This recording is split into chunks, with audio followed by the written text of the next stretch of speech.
그 계엄과 관련된 일화도 하나가 있는 게 예. 그 80년 그 5월에 그 그렇죠. 광주에 계시다가 예, 예. 실제로 전방 입소를 하셨는데 그 기간에 우리 광주에서 그 나쁜 신군부 일당의 학살이 있었더라고요. 이게 전방 입성 아니었고 제가 80학번이거든요. 우리는 대학교 입학한 날 이제 교과 부르고 그때는 다 교과를 불러. 그러고 그 다음 날부터 데모하는 거예요. 그 다음부터 이제 학생 시위운동 하는데 그때는 시위도 원칙이 있었어. 경찰하고 우리가 대치를 하면은 휴식하면 딱 휴식을 해. 아, 서로 간에 양자가 시작하고 빵도 나눠주고 딱 시작하면 또 하는 거예요. 그래서 계속 시위를 했는데 제가 3월에 입학을 해서 5월까지 시위를 했는데 그 당시 80년대는 교련을 받을 때예요. 교련 받을 때 1학년 때는 향토사단에서 11일 훈련을 받고 2학년 때는 전방사단에서 훈련을 받아요. 근데 80년도에는 이제 1학년이니까 31사단에 가서 네. 입영을 했어. 5월 15일에 들어가셨더라고요. 5월 15일에 보니까. 들어갔어요. 네. 5월 15일에 들어갔는데 일주일 훈련받아 나왔거든요. 그 예보가 단절되니까 5.17 계엄이라는 걸 전혀 몰랐어요. 그리고 5.18 그 학살이 있는지도 모르셨고. 전혀 몰랐죠. 전혀 모르고 근데 5월 21일 날 밤에 5월 21일 날 6일 훈련 받았는데 낮에 총을 다 수거해버려요. 아, 총을 수거하고. 다 총을 수거하고 전부 그 이렇게 실내에 다 집합을 시켜놓고 한 4시간 쉬었어요. 뭐 좋다고 쉬었지 뭐 좋다. 근데 명분을 모르니까. 명분을 네. 모르니까 딱 오후 6시간 전부 짐 싸워가지고 32사단에 그 그 어떤 강당이 있어요. 다 집합을 시키더라고요. 근데 그때 뭐라고 이야기하냐? 그때 말로는 폭도가 일어나서 민간을 죽이고 군인을 죽이고 있다. 그리고 막 총소리가 나는 거야. 지금 들리는 총소리는 오늘쯤에 31사단을 습격한다. 지금 31사단 모든 기관병들은 폭도를 제압하게 나갔다. 야, 완전 다르죠. 그런 완벽한 허위 사실을. 완전 회사. 근데 예. 우리는 믿을 수밖에 없지. 그래 믿고 그러니 어쨌나 너희들을 보호할 수 없으니까 너희들은 집에 가라. 집에 가라. 예? 이겁니다. 그런데 애국가를 1절부터 4절까지 불러야 된다 그러더라고. 네. 불렀지 뭐. 그렇죠. 모르니까 그때 당시에는. 애국가 국가에 누라는 애국가를 좀 사주 부르고 우리가 300몇 명의 훈련을 받았는데 우리 법대생 뭐 체육과 애들 나와가지고 전대 후문에 다 섰어요. 이제 집에 간다. 전남대 후문에. 아니 31사 후문에. 31사 후문에. 34 후문에서부터 전남대 후문에 꽤 걸어와야 됩니다. 꽤 걸어야 되는데 나왔어. 딱 나왔는데 군에서 들은 소리가 완전히 틀려요. 나왔는데 그 길가에 이제 시민한테 들어보니까 공수부대가 민간을 죽이고 전 시내 교통과 통신이 다 두절돼 버리고 응? 세상이 이제 난리가 난 거예요. 근데 오면서 보니까 막 총탄이 날아다니고 막 이게 이제 그러는 거예요. 근데 우리는 전부 교련복을 입었잖아요. 베레모를 쓰고. 처음에 의심받는 거지. 혹시나. 그렇죠. 우리가 한통속으로. 교를 입으니까 교련복을 저녁에 베레모를 쓰고 있는 거예요. 예. 이게 어떤 학생이 야 이렇게 가다가 우리가 공수부대로 오인받겠다. 그렇겠죠. 예. 그 자리에서 전부 다 옷을 갈아입어 길가에서 교련복을 벗어보고 예. 추리닝으로 갈아입었어요. 추리닝으로 갈아입어가지고 335로 짝을 재가지고 전대 후문까지 걸어왔어요. 그 걸어오는 과정에서 군대에서 우리에게 알려진 정보가 완전 허위다는 걸 알았지. 완전 허위고 이제 우리가 병영 집처훈련 들어가기 전에 주장했던 민주화운동 이것이 꺾였구나. 이걸 제압하기 위해서 이제 세상이 바뀌었구나. 이걸 알았어요. 그리고 전대 후문에 딱 왔지. 1980년 5월 21일 밤이야. 아마 제 기억이 5월 20일 석가탄신일이거든요. 네. 5월 20일이 달이 휘영청 떴더라고. 달이 상당히 떴는데 전대 후문에 나는 계엄포고를 처음 봤어요. 포고령을. 계엄포로 딱 붙어 있더라고. 네. 헌법 책에서만 봤던 계엄포고령이 딱 우리 봤지. 이거 보고 그때부터 이제 무서운 거지. 무섭고 여기서 어떻게 할 것인가 해서 학생들이 학교로 들어갈 수도 없고 다 이게 뭐 당연히 문이 닫혔을 테니까.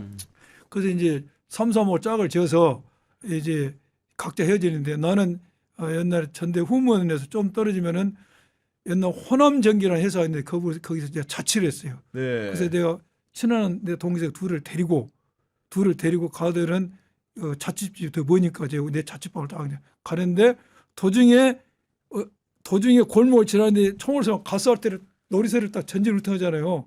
놀이새를 딱 전진을 써서 나더라고. 어머 총으로 쏠란가 보다 우리를. 그런데 복면을 했는데 시민군이야. 다행히도. 시민이 또 어디 딱 우리 검사하고 뭐냐. 그래서 우리 쪼개야지 자차. 그래서 이제 우리는 통과해서 내 자취방으로 왔지. 야, 근데 그로부터 이제 45년 후에 그런 일이 대한민국 땅에서는 다시는 없을 것 같았는데 지난해 12월 3일 정말로 말씀하셨던 포고령도 붙고 말도 안 되는 계엄군이라는 사람이라고 할 수 있는 특전사 요원들이 국회에 당도한 거 아니겠습니까? 네. 1년 전이죠. 네. 그때 저는 이제 같이 방송을 하는 여러 이제 패널들하고 계속해서 연락을 취하고 있었죠. 그러니까 그쪽도 뭔가 체크를 하고 있고 저도 체크를 하고 있고 이 상황이 뭔지 어떻게 해야 될지. 이게 뭔 상황인 거냐라고 해가지고 계속 체크를 하고 있었는데 아무래도 분위기가 심상치 않아서 국회로 가야 되는 건가라고 해서 이제 서로 연락을 했고 그 연락을 한 사람 중에는 구경 기자 옆에 있었던 MC 장군도 있었습니다. 그렇죠. 네. 계속해서 그래서 이걸 어떻게 해야 되는 거냐라고 실제로 옷까지 입고 있었어요. 그래서 이제 와이프한테는 여차하면 국회로 좀 가야 될 것 같다라고 해가지고 비상계엄 해제 결의안이 통과가 될 때까지 그때 패딩을 입은 상태로 계속 보고 있었어요. 아, 그 상황을 주시했군요. TV를 네. 보면서. 뭐 여차하지 않으면은 가야 될 것 같으니까 또 집에서도 그렇게 멀지도 않고 그러다가 그 우원식 국회의장이 통과됐다는 그 소리가 그렇게 해제 의견. 네. 의사봉을 두드리는데. 의사봉을 두드렸을 때 한숨을 그때 써야 좀 낫죠.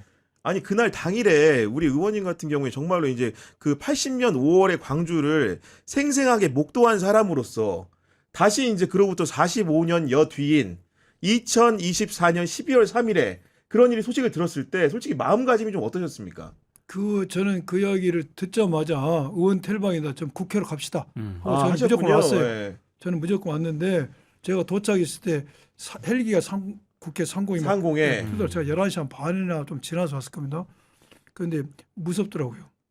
무섭고 민주주의를 지키기 위해서 우리가 80년대에 많은 희생을 치렀는데 또 다른 그런 피를 흘려야 되는가? 그날 그게 두렵더라고요. 또 피를 흘려야 되는가? 그럼 어떻게 될 것인가? 굉장히 두렵고 무서웠죠. 네. 그래서 저는 이제 그 정문을 못 들어가고 계속 빙빙 돌다가 올담을 했죠. 월담하셨어요, 의원님도? 네, 월담했어요. 그때 넘을 때 좀 그 이렇게 살뿐하게 넘으셨습니까? 아니면 시행착오가 좀 있었습니까, 혹시? 제가 잘 넘어요, 담을. 잘 넘는데 이제 근데 월담도 쉽지 않았어요. 예, 국회의원뿐만 아니라 시민도 담을 넘어가려고 했어요. 아, 여러 사람들이 넘으려고 했기 서로 때문에. 넘어가기 때문에 제가 몇 게이트인지는 지금 정확히 위치는 아는데 그 숫자는 모르겠어요. 거기 갔을 때 우리 보좌진들이 이제 저를 딱 같이 움직이고 있는데 의원님이시다 보니까 시민들이 의원님 넘어가야 된다고.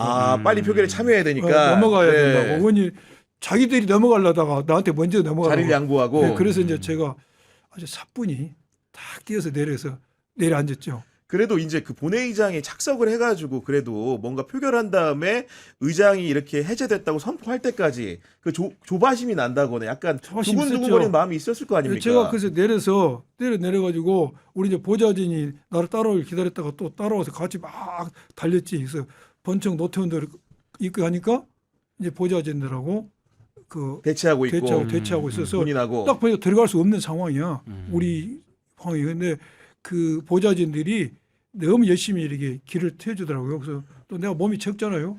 그래서 사이로 잽싸게 미치고 들어갔는데 어떻게 된 건지 노태운 앞에서 쓰러져 버렸어요. 아이고. 너무 그냥 들어가려고 몸을 세게 내가 밀었더니 그랬구나. 근데 내가 한참 들어서 신발도 벗겨지고 저를 따라가고 그막 야. 보좌진이 의원님 빨리 일어나라고 신발도 주워다 주고 그래서 좀 정신 좀 차려가지고 안에 들어갔어. 네. 들어갔는데 그때 언론에 나온 것처럼 우리는 한시라도 빨리 이걸 표결을 해야 돼. 그렇죠. 성원이 돼가지고. 그렇죠. 근데 우원식 의장님은 이제 기다리면서 딱 이러고 계시는데 우리도 그게 궁금했어요. 왜 몇 명이나 모였는지. 아니 왜 의장님이 그러게 생각보다 약간 만만디인가? 만만디였는데 이번에 제가 의장님 모시고 의원 얘기를 갔다 왔어요. 카타르로 베트남 가고 우리 물어봤어요. 의장님 왜 그때 즉시 하지 않았습니까? 근데 의장님 말씀이 12월 3일 이렇게 책을 발간하십니다. 의장님이. 아 그래요? 예. 네, 의장님 우은식 의장님이 책을 발간했는데 거기 읽으면 다 나왔어. 딱 그러시더라고. 근데 책도 아직 안 읽었냐 이런 그렇죠. 훈계를 드리는데 이렇게 보니까. 네. 발간을 하신답니다. 근데 내용이 지금까지 사례가 없었던 거예요. 통상적으로 의안이면은 의안 상정 절차가 있어요. 즉시 막 이렇게 그렇죠. 마음대로 못 하는 겁니다. 네. 양쪽 상임위를 통과해야 되고 원내대표를 해야 되는데 이제 근데 이것은 통상의 절차는 아니잖아요. 그렇죠. 이런 비상의 절차에 어떻게 해야 되는가가 사례를 그때 찾느라고 늦으셨다. 그렇구나. 예. 그런 선례를 찾아가지고 선례를 정확하게 찾아서 해야 되니까 만약에 정확히 실수하면 큰일 나니까. 실수를 하게 되면 어떤 또 반격이 들어올지 알 그렇죠. 수가 없기 때문에 그렇죠. 예, 예. 하나하나 더 숙고한 거군요. 헌법 규정에 보면은 비상계엄을 발령한 통보를 받은 후 하도록 돼 있잖아요. 그러면 통보가 안 왔잖아요. 안 왔죠. 이걸 해석을 또 어떻게 해야 되는 문제. 여러 그랬구나. 가지가 나중에 문제 생기를 막기 위해서 그렇게 하셨다고 하더라고요. 근데 자세한 것은 책에 다 써놓으셨고요. 아직 책이 안 나오는 아직 안 상황이구나. 나왔습니다. 예. 아니 궁금하게 만드네. 그러니까 저는 그렇죠. 뭔가 좀 오랜 줄 알고 묘한 생각을 했었는데 아직 안 나온 책에 대한 네. 그런 부연 12월 설명을 3일. 말씀드리면서 그래서 이재명 대통령 같은 경우에도 이번에 계엄 1주년을 맞아가지고 특별 담화를 국민을 상대로 하기도 하고 그리고 새롭게 선 민주주의 1년을 주제로 해가지고 외신 기자회견도 하기로 했다는데 외신 기자회견을 대통령이 이렇게 하는 게 흔한 일은 아니거든요. 저는 굉장히 색다른 시도고 괜찮은 생각이라고 보는 게 이게 사실 내란이 발생한 지 1년이 되지 않습니까? 12월 3일이. 그러면 이 1년 동안 우리 국민들보다 나라 밖에서 우리 대한민국을 어떻게 보느냐. 아마 외신 기자들이 궁금한 게 더 많을 거예요. 그럼요. 예, 뭐 특검이라든가 앞으로 내란 청산이라든가 이런 걸 어떻게 할 것인가 이걸 궁금해하는 외신 기자들이 많을 텐데 저는 예전부터 그렇게 주장을 한번 해왔었거든요. 그 자꾸 이제 대통령이 어떤 취임 1주년, 무슨 1주년, 100일 이렇게 기자회견 할 때 자꾸 국내 기자들을 위주로 하고 외신 기자들은 약간 이렇게 썩는 그런 경우가 많았잖아요. 그러지 말고 그냥 아예 그냥 외신 기자들을 한 100명 데리고 그냥 외신 기자들만 상대로 한번 해봤으면 좋겠다. 아. 왜냐하면 질문이라든가 이런 걸 할 때 국내 기자들하고 어느 정도 차이가 나는지도 한번 비교해 볼 수도 있는 것이고요. 또 외신 기자들 했으면은 지금은 이제 유튜버들도 굉장히 많지 않습니까? 그 유튜버들 데리고 한번 또 해라. 아, 그것도 좋은 방법이네요. 그러니까 예. 그런 식으로 다양한 방식으로 어떤 기자회견을 하는 거는 굉장히 저는 예전부터 주장을 해본 사람이기 때문에 이번에 내란 1년을 맞이해서 외신 기자들 상대로 한 80명 정도 참석한다라고 맞습니다. 하는데 그때 저는 개인적으로 굉장히 흥미롭습니다. 이 어떤 외신 질문이 기자들은 나올지. 어떤 질문이 나오고 저도 너무 궁금해요. 이재명 대통령은 또 어떻게 답변을 할까? 이게 좀 재밌는 어떤 관전 포인트일 것 같아요. 그리고 그날 또 재밌는 풍경 중에 하나가 제 기준에선 그런 건데 같은 날 오찬을 합니다. 예. 오부 요인하고 오찬을 합니다. 예, 예. 오부 요인이라면 떠오르는 사람들이 있잖아요. 예, 예. 그 중에서 조이대. 조이대 대법원장도 오게 돼 있거든요. 예, 예. 그 내란 1년에 예, 예. 과연 그 이재명 대통령과 어쨌든 간에 오찬을 하는 동안에 이러저러한 대화도 나눠야 될 텐데 그 풍경이 전 너무나 기대됩니다, 의원님. 저도 그 풍경이 매우 기대되고 과연 조이대 대법원장이 밥을 먹으면은 한 숟갈이 목구멍으로 넘어갈 것인가. 거기서 밥을 삼킨다는 것은 대단한 내공일 텐데 그렇죠. 어떻게 밥 숟갈이 넘어갈 것인가를 생각하고 참 조이대 대법원장에서는 어색한 자리일 것 같아. 네. 매우 어색하고 불편할 것이다. 불편할 거고 어떻게 보면 오보 요인 중에서 조이대 대법원장을 뺀 나머지 사람들하고 조이대 대법원장은 이 민주주의, 헌법적 가치에 대한 인식과 계엄이 보이는 태도가 좀 상반된 사람들이야. 네. 물과 기름이 모여서 밥을 먹은 것 같아요. 아니 그러니까 오보 요인이 어떤 구성인지 궁금해하시는 분들을 위해서 부연 설명을 드리면은 조이대 대법원장이 포함이 되고요. 예. 김상환 헌법재판소장, 예. 김민석 국무총리, 그 다음에 노태학 중앙선관위원장이 이재명 대통령까지 포함이기 때문에 네. 뭐 구도로 설명하기 그렇습니다만 정치권이 아니니까 예. 모두들 계엄에 대한 뜻이 어떤지는 조이대 대법원장의 뜻을 직접 물어본 바는 없으나 네. 아까 말씀하신 그렇죠. 것처럼 예. 대화를 하다 보면 나도 예. 모르게 4대1 구도가 연출될 수도 예. 있다. 아니 근데 저는 네. 개인적인 바람은 꼭 이재명 대통령이 직접 얘기를 하면 좀 이 또 보수 언론들이 또 시비를 걸 수도 있으니까 다른 분들이 있지 않습니까? 국회의장, 국무총리, 그렇죠. 뭐 헌법재판소 국회의장을 제가 빠뜨렸네. 그러니까 네. 5대1 구도가 될 수 있는 네. 거는 쉽게 얘기하면. 네. 그런 이제 이른바 이재명 대통령을 제외한 사부 요인들께서 이제 조이대 대법원장 빼고 한마디 좀 하셨으면 좋겠어요. 최근에 이 이런 상황에 대해서. 내란 재판이라든가 요 예. 최근에 이 사법부에서 발생한 여러 가지 그 사건들이 너무 많잖아요. 김용현 변호인단부터 시작해가지고 이 사법부를 능욕했던 이런 사례들을 언급을 하면서 뭐 가시적인 어떤 조처가 있어야 되는 거 아니냐. 이 정도만이라도 한마디 해줬으면 좋겠습니다. 그것도 그렇고 지금 민주당 지도부가 밝힌 그 마스터 플랜에 따르면은 예, 예. 연내 대법관 증원이라든가 내란 전담 재판부 설치, 그렇죠. 예. 법 왜곡죄 신설 같은 것들을 지금 개혁을 마무리하겠다 이런 예. 의견인 거거든요. 예, 그렇지 예. 않습니까? 그렇죠. 그게 방금 말씀하신 대로 이제 민주당에서는 내란 재판부, 전단조법 설치한다, 대법관 늘린다, 뭐 사법 행정위원회 만든다, 여러 가지 제도 헌법 뭐 재판 소원 제도 만든 여러 가지 있는데 네. 방금 말씀하신 그 자리에서 이러한 사법 개혁에 대해서 한번 누군가가 화제를 맞아요. 던지고 네. 여기서 서로 이야기할 수 있는 기회가 됐으면은 음. 저희들 대법원이 뭐라고 이야기할 것인가 좀 알고 듣고 싶어요. 지금. 아니, 왜냐하면 실제로 노태학 선관위원장도 대법관인 거죠. 그렇죠. 예. 신분을 겸하고 있는 거고 김상환 소장 역시 대법관 출신이기 맞습니다. 때문에 예. 법조의 조예가 깊고 그렇죠. 이재명 대통령 뭐 변호사이기도 하지만 대통령이기도 네. 하고 김민석 총리 역시 이런 행정 운영이라든가 사법 운영에 관심이 많은 분이기 때문에 우원식 의장 말할 것도 없죠. 그렇죠. 그런 상황들이 뭔가 좀 이걸 기화로 해가지고 얘기를 좀 해봤으면 좋겠어요. 그러니까 저는 꼭 대통령이 먼저 얘기할 필요는 없지 않습니까? 다 법관 출신들도 많고 그렇기 때문에 방금 의원님께서 얘기하신 것처럼 현안들은 되게 많아요. 특히 사법부와 관련해서 또 민주당이 지금 내란 전담 재판부 계속 설치한다고 추진한다고 얘기하니까 사법 개혁과 관련한 여러 가지 그런 문제들에 대해서 한번 조희대 대법원장한테 그거 어떻게 생각하시냐고